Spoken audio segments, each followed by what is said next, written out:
Ladies and gentlemen, the following podcast is set for one episode. Your host from Columbus, Ohio, is Michael Kirk. Welcome to the Outlaw Mudcast. Hello and welcome to the Outlaw Mudcast, your digital audio dirt sheet for all things Super Show. Top story for this week, Huntsville Comic and Pop Culture Expo. As I'm recording this, it's the last day of the Expo. They are probably closed by now.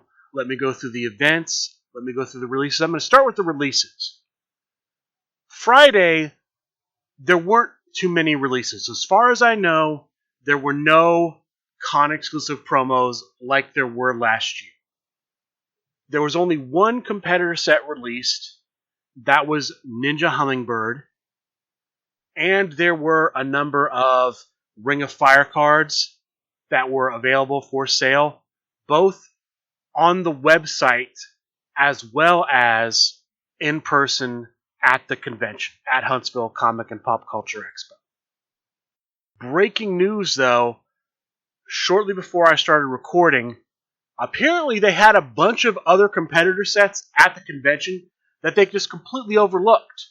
So we have new releases such as the trio of the Brain Trust with a complete set of finishes, the Tornado Tag Team of the Duo Decimal System, complete set of finishes, the Dweeb, the 2020 CCC winner competitor set with finishes is out. I believe there's a new Wiser Wizard with a new finish. There's a Brian Whitford Schmidt with a new finish. A number of new competitor sets were discovered upon them packing up at the end of the day, Sunday, at Huntsville Comic and Pop Culture Expo. Those will be going on sale on supershowthegame.com at noon Eastern Monday. So, if you're interested in picking those up, that's a good time to get them. That's when they're going on sale. They announced during the stream where they revealed they discovered these competitor sets that there is a limited run. They did not make a big run. I'm surprised they did not make a big run, because some of these I know people are waiting for. I mean, the 2020 CCC winner's in there. I mean, clearly that's a competitor people wanted to see. Otherwise, wouldn't have won the CCC. So why that would be limited, I don't know. But that's the announcement. Those go on sale Monday. That's April 25th. There apparently were also some entrance cards released. 5 entrance cards. Those are already on sale on the website. Those went on Friday. As well as some alternate art versions of the Face series, the original Gen Con Face series. The Running Face Kick at number 22. The Flying Face Buster at number 23. And the Inverted Face Lock at number 24. Those are the cards that you flip 4 and add 1 free discard pile to your hand. Those are already out, but new competitor sets releasing Monday that were discovered at Huntsville Comic and Pop Culture Expo. Speaking of alternate art cards, Friday night there was a tournament at the convention where the winner of the tournament would be able to create an alternate art card in Super Show the Game. There were 10 players in the tournament. I don't know anything about the structure. I don't know anything about how they determine the top cut. The finals of the singles tournament was a trios match. We saw Bob Dunn playing as Robert the Brain Dunn versus Joel Williams, everyone's enemy, playing as El Super Hombre, and Hold the Line Harry playing as Gia de los Muertos. Hold the Line Harry was the 2021 champion of Huntsville. There was a stipulation in this match. There was a special guest referee of Mysterious, meaning everyone could use Mysterious's gimmick. That gimmick is when your card is stopped, you draw 1 card. Jeremy Steigerwald, who was running that event, made the statement that that was determined before Gia was in the finals. That was determined many hours before the finals took place. This was a very short match at crowd meter 0. Joel Williams plays a submission finish against Hold the Line Harry. Hold the Line Harry had earlier used his DDT to stop a chug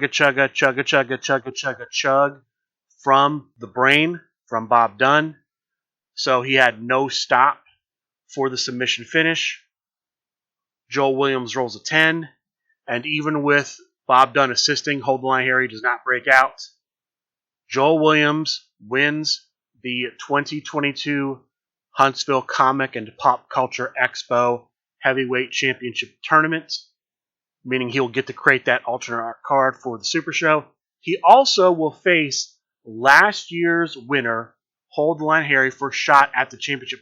Now, this to me is kind of an odd choice. Normally, at these convention tournaments, the tournament winner is just declared the champion for that year.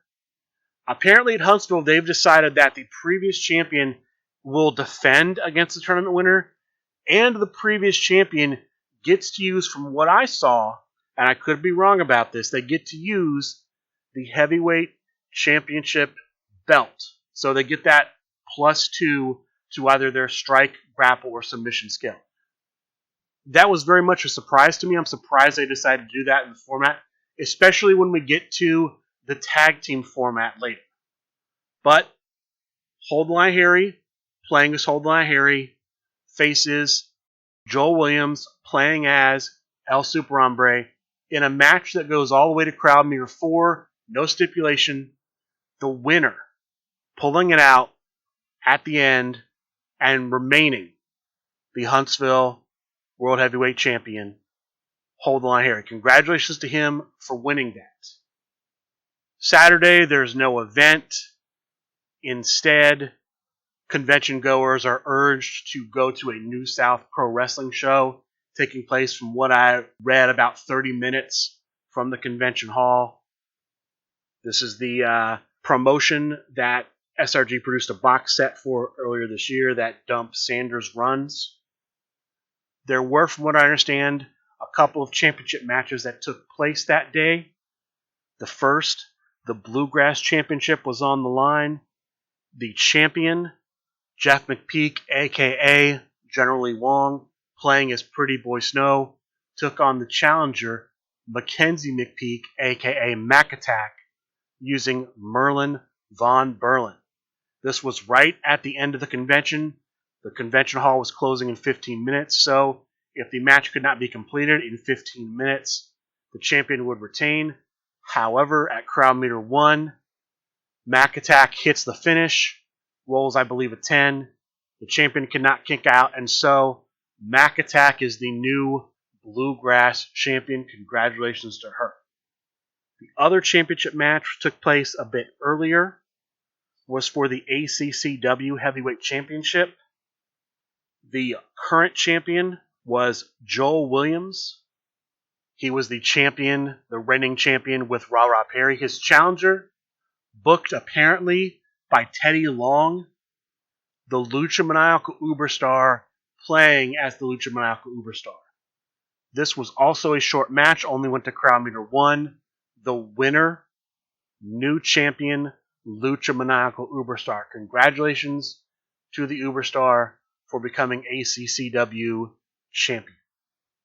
Finally, there is a Huntsville Tag Team Tournament Sunday. I have no details about the tournament except that the team of Bridges and Dunn, this is a team of a new player, Chris Bridges, playing as Jupiter, and veteran player Bob Dunn, playing as King Kong Dundee, won the whole tournament. As a result of their victory, they took on the previous year's champions for a shot to become the, I guess, undisputed Huntsville Tag Team Champions. Now, here's the thing. The previous year's champions were Sean Loeb and the Lucha Maniacal Uberstar. Sean Loeb was not at the Huntsville Comic and Pop Culture Expo this year. So they used Freebird rules, and teaming up with Lucha Maniacal Uberstar, who was playing as Style O, was New South Pro Wrestling's own Dump Saunders, who is going to be playing in this match as himself. This also is a relatively short match. The winners here, new champions, Bridges and Dunn. Congratulations to them. Now, getting back to what I said about the strange decision to have that year's tournament face off against the previous champion, this shows you the issue with that. This year, the 2021 Huntsville Tag Team Champions weren't both in the building. Well, what happens if, for some reason, in 2023, Hold the Line Harry can't be at Huntsville? What if Bob Dunn and Chris Bridges can't be at the Huntsville Comic and Pop Culture Expo? Do the championship matches not happen? Do they get delayed? To me, this is why this has never been done before. And there are pitfalls with this. I don't know if this is a good system. It is, however, the system they've decided to go with at Huntsville. We'll just have to see how it works out. With that being said, that's going to do it for all the news coming out of Huntsville Comic and Pop Culture Expo. Next big event next weekend, Rumble at the Refuge in Brunswick, Ohio. Sign-ups for that tournament still available online, supershowthegame.com. The event section, not the online event section, the event section, $30 entrance fee. Doors open at 8 a.m. Tournament is supposed to start at 10 a.m. 2020 vision is in effect. I believe X-Royce's banned, original GM Calace's banned, original Swaggy D is banned. There will be 3 promo cards released. Steve Resk did post the images of those promo cards on the SRG Super Show discussion group on the thread discussing the event. There is also going to be a raffle. The first 30 people who signed up for Rumble at the Refuge will be in the raffle, and there will be a prize. Don't know what that prize is, but that prize has been announced. Steve Resk will be on hand at Rumble at the Refuge. I will be on hand at Rumble at the Refuge. I'm not sure who else. I imagine we'll see quite a few players from BCW in Columbus, from Rust Belt, over in the Cleveland area, and of course, the players in the Brunswick area. We may see some of the Michigan players as well. The hardcore champion, Chris Pate, could make an appearance. We don't know. Don't be surprised if Hall of Famer Pat Mulligan, Pat the Thinker, is there as well. It's going to be, I think, a big crowd. The Northeast Ohio events traditionally draw big crowds. I would not be shocked to see 40, 50 players at this event.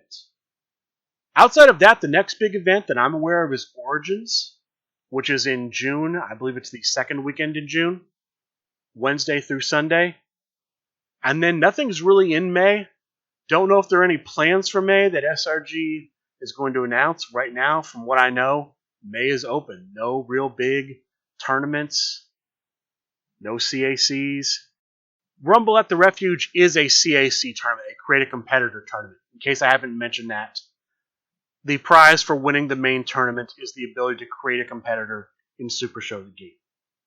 The next topic for the show is going to be championship matches. We had a couple of championship matches this week, not as many as we've had in the past. The first took place Sunday, just too late for me to report on it. This was the Midwest Coast Championship. The champion, Dizzy Derailed, playing as the villain Marty Skrull, took on the challenger, the Oracle, playing as Ruby Renegade. This was a match that went to crowd meter 4, and it was actually, from what I saw, very heavily in the favor of the Oracle.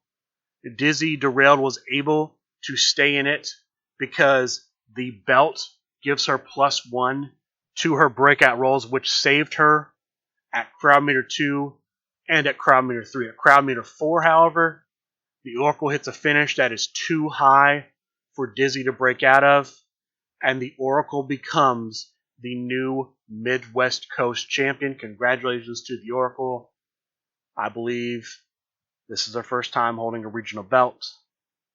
Congratulations to her. Friday night, there are advertised two championship matches. The first, the Intergalactic Championship, the current champion, Dick Thunderlips, versus the challenger, Split, who seemingly won the Intergalactic Birdcage of Doom, but at the last minute was instantly KO'd by the seventh entrant, Dick Thunderlips. I'm not sure the mechanics of this, how this worked, but somehow Dr. Dick Thunderlips, who apparently is from an alternate timeline or a parallel universe, assisted Split in actually rewinding time. So 2 weeks ago, when the Birdcage of Doom took place, and when Dick Thunderlips was the seventh entrant, instead of knocking out Split, instead he lost. And so Split is now the reigning and defending Intergalactic Champion, and he's been that champion ever since that Birdcage. Total shock. Not sure how the mechanics of that work, but Split is the current champion, and he did not defend that belt Friday night. We did see a defense of the Underworld Championship.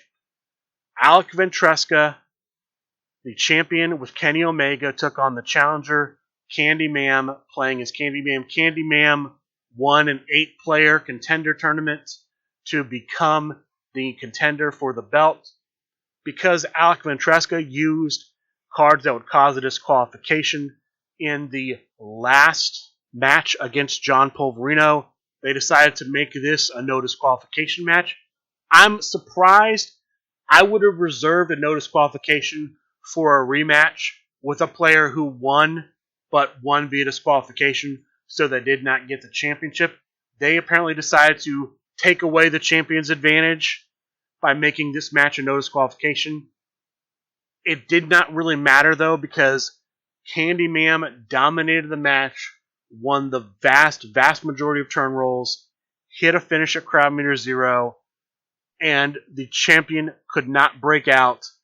Candy Mam is the new LFF Underworld Champion. She's also currently the LFF Tri-State Champion and the LFF Play Pure Champion, so she's currently holding 3 belts. This is getting her a lot of buzz. People are mentioning her in the conversation for Player of the Year. Again, it's early, Origins, Gen Con. Other things haven't happened yet. We will have to see, but she is making a case for herself as Player of the Year. That was it for the championship matches from this week. We did have a couple of contenders announced. For the LFF Triad Championship, the final contender had been named. The current champion is Kirk Polka. The first contender for the match, because again, all Triad Championship matches are Triad matches. The first contender was Young Allergy. The second contender is going to be Le Penguin. So we will see Kirk Polka versus Young Allergy versus Le Penguin in the next LFF Triad Championship match. Date and time to be announced. We also have a new contender for the Deep 6 Championship. The judge, Tim Riley, will challenge the current champion, Rowdy Ron, for the Deep 6 Championship. Date and time to be named later. I announced last week that we're going to have an Underworld Tag Team Championship next Wednesday, April 27th, after Talk of the Universe. It's going to be the champions, Freezing Frenzy, versus the challengers, Jawjammers. One half of Jawjammers, Kid Thunder, using his shot from his team, his faction winning Faction Wars 2, teaming up with James Booker to challenge Chris Pagillo and the Penguin. The final bit of championship news, the current number 1 contender for the World Heavyweight Championship tournament has hit the top 16. The top 16 and the stipulations for the top 16 will be posted Monday. So early next week, we will see who is in the top 16, what stipulations they are playing. That's going to do it for championship news. The last match in round 1 of the 2021 Create a Competitor competition has been announced. It's going to be a triad match. The Dispatcher, created by Deep Six champion Router Iran, versus Private Cuddles, created by Jordan Hollerback, versus the Demon Johnny V, creator unknown to me, will face off in this final match. Voting will go live April 27th, 10 p.m. Eastern, around the time Talk of the Universe ends. It'll run 48 hours, concluding Friday, April 29th, same time, 10 p.m. Eastern. You can vote once per hour, every hour, for who you want to see go on to the second round of the 2021 CCC. I've seen promos from the Dispatcher. I've seen promos from Private Cuddles. I haven't seen anything yet from the Demon Johnny V. We'll just have to see what happens. There's still plenty of time. But that is the current matchup. I don't have a read on that. I believe I reported last week that there are going to be 12 people who make round 2. There's going to be a choice from Pat the Thinker. There's going to be a choice from the SRG Boss. There's going to be a fan vote. And then the other competitors in the CCC will get to vote for someone who did not make round 2 to go on to round 2. That's how they're going to determine the final 4 for round 2 of the CCC.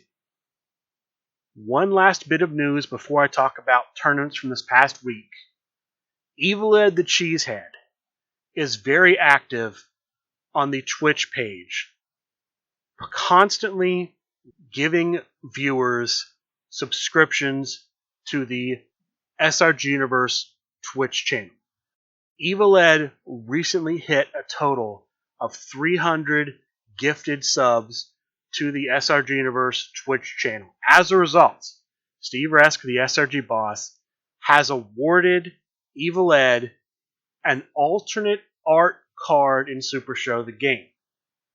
In the previous Kickstarter, the Kickstarter from earlier this year, there were 2 decks people could pledge spots for. Some of those spots in those decks did not get used. So, the numbers of the cards remaining in each deck will be given to Evil Ed. He can choose which one of those 2 decks, which number card he wants to have made. Personally, Evil Ed, put Evil Ed in the game. 300 gifted subs, give that man his own competitor in Super Show the game. But, there's nothing wrong with an alternate art card. Congratulations to Evil Ed for being recognized. But do I think Evil Ed deserves more? Yeah, absolutely. Cheers to you, Evil Ed, for 300 gifted subs. Congratulations on the alternate art card. Alright, now let's talk about the tournaments, the online tournaments from this past week for Super Show the game.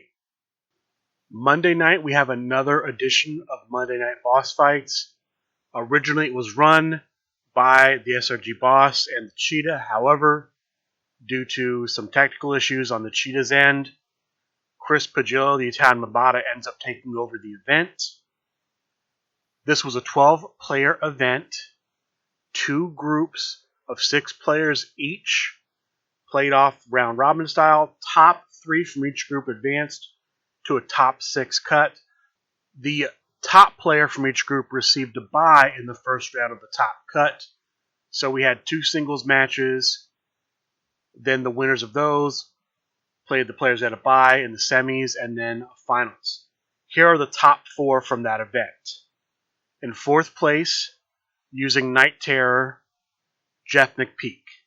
In 3rd place, using Danhausen, the Cannoli Anthony Perry.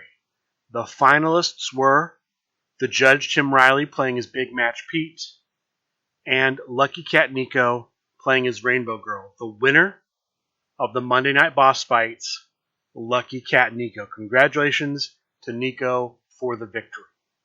Thursday night, we have another edition of Chibi's Thursday Night Fights. There were 16 players in this week's tournament, 4 groups of 4 players, each player playing the other players in their group. Top 2 from each group advanced to the top 8. So in the quarterfinal round, all the players played using the Liger's Den stipulation. In the semifinals, all the players played using the Beast Unchained stipulation. The finals match and the third place match were both played using the Lumberjack match stipulation. In fourth place, playing as Big Bad Bobby D, was Bob Dunn. In third place, playing as Rhaegar Dragon God, Brian Wait For It Schmidt. The finalists were Chris Pate and the judge Tim Riley, both playing as Sammy the Draw Callahan. I asked Chibi about this. He does not do diversity in Thursday night fights. So multiple people can make the top cut with the same competitor. So we have a mirror match, Sammy the Draw Callahan versus Sammy the Draw Callahan in a lumberjack match. And the winner, using Sammy the Draw Callahan, Chris Pate. Congratulations to Chris Pate for winning Thursday night. Friday night, there's a pop-up event. I believe this is one of the Scales of Equity events. Those are the events where when you win turn rolls, you start getting minuses to your turn rolls until your opponent wins. That's just a general rule of that. 6 players in this event. I don't know much about the format that was used or the competitors that were used, but the finalists end up being Chris Pagillo, who was playing as the Magnificent Mr. Ray, versus Brian Wait For It Schmidt. And I don't know who he was playing, but the winner of this event, Brian Wait For It Schmidt. Congratulations to him. Honorable mention, this is the third second place finish for Chris Pagillo, the Italian Bombata, in the Scale of Equity events. The first time playing as the Italian Bombata, the second time as Eric Jaden, and of course in this one as the Magnificent Mr. Ray. Congratulations to both of them. Chris Pagillo for getting your third second place finish in the Scales of Equity events, and of course Brian Wait For It Schmidt for winning this pop-up event. As far as future online events go, there's currently nothing listed on supershowthegame.com, but look for something Monday night, look for something Thursday night, Dojo is always Tuesday night, and then who knows, and of course, in person, the big in-person event, Rumble at the Refuge, Refuge Gaming in Brunswick, Ohio. Doors open 8 a.m., tournament starts 10 a.m., $30 sign up on supershowthegame.com under the event section. Other than that, I'm still encouraging people to follow the show on Twitter, twitter.com/Outlaw Mudcast, capital O, capital M, no spaces. With that being said, that'll do it for this week's episode of the Outlaw Mudcast. I'd like to thank all of you for listening, and a good day.